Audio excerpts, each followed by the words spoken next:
Hello, Watch Obsessives. Got the glasses on. I got my daughter Julia staying home today with a cough. Probably take her to Kaiser, make sure she doesn't have pneumonia. Johnny Casual and I have been discussing doing a satire of our watch addiction to make fun of it. Kind of like a Paul Bunyan's Pilgrim's Progress or maybe a Dante's Inferno. I don't know. So here's chapter 1 of Horoglodytes. What is an horoglodyte? Well, a troglodyte is a dude, and horology is a study of watchmaking. So let's call this Horoglodytes, Chapter 1. I was in hell and I couldn't get out.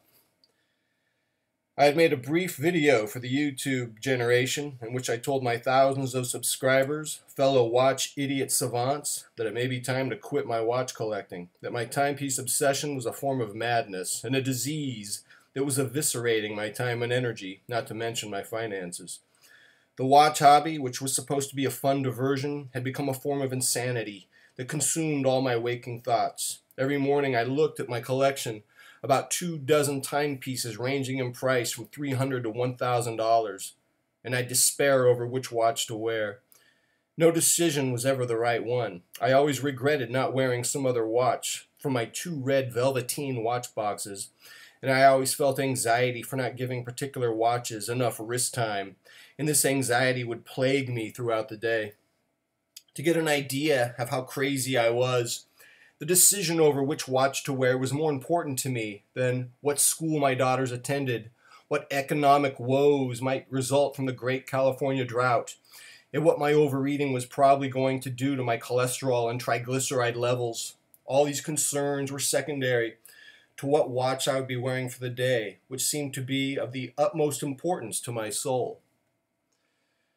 I was even dreaming about watches, otherworldly, fantastical timepieces that were so spectacular that when I woke up and looked at the relatively earthly watches in my collection, a sense of dread and disappointment would overtake me, causing me to wonder if my watch obsession was some kind of joke I was playing on myself, an expression of self-mockery that defined the futility of my existence.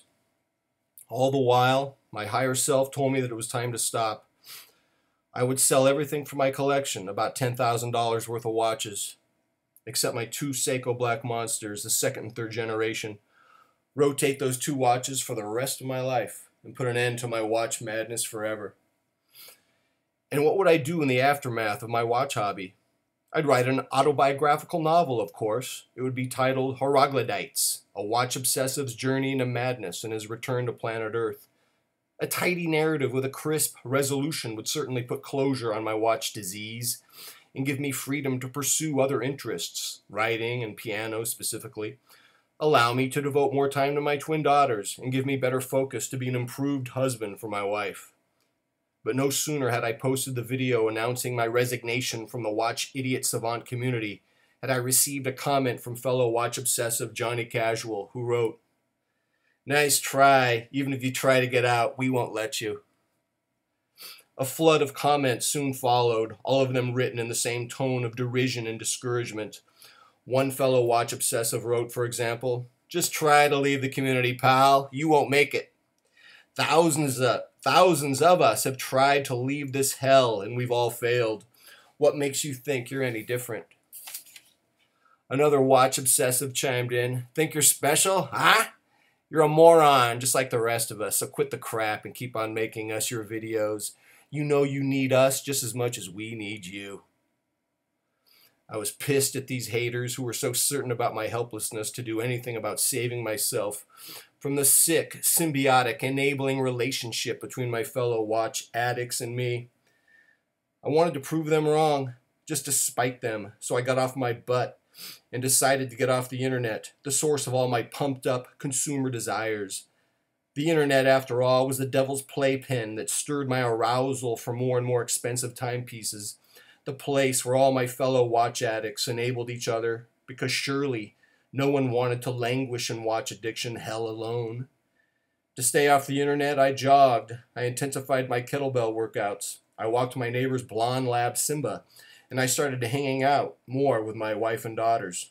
But just 2 days after I said to hell with my fellow watch addicts, my wife and I were watching HBO Silicon Valley, And there was a scene where this obnoxious tech entrepreneur, Russ Henneman, played by Chris Dianatopoulos, exited his Italian sport car while rocking an Omega Planet Ocean chronograph caliber 9300.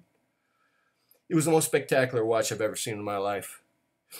I kept getting up from the couch and using the remote to freeze the TV image to confirm that the watch the actor was wearing was indeed the Omega, and my wife kept haranguing me to let the episode play out. "I thought you were done with watches," she said. "I thought I was too." After ogling the $6,000 Omega on the internet, I of course had to share my newfound enthusiasm with my fellow watch obsessive Horoglodytes. They all welcomed me back to the YouTube community, and none of them were surprised.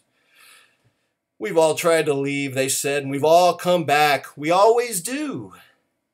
They even congratulated me for coveting a watch that cost 6 times more than any watch I had ever purchased. As Johnny Casual said, "It's about time you stepped up the plate and started desiring a real watch, a watch worthy of your obsessions. You've been piddling around the lower watch tiers for too long. It's time to ascend the ladder of the luxury. You've arrived, my friend." I had arrived all right. I was in a hell I could not leave, no matter how desperate my attempts to free myself. And now, after trying to quit my watch addiction, I was lusting over a watch that cost $6,000. How I hated myself. How I wish I could go back to desiring watches that cost under $1,000. But it was too late. I was too deep in this. I was into Omega territory. In other words, I was completely screwed. And that's the end of chapter 1. Now I want to make a little announcement. I posted a transcript of this on my blog, Herculodge. And it's funny, people who read my blog, and maybe people who see this video, they can't take a joke. Gee, I was getting people giving me 12-step program advice, and I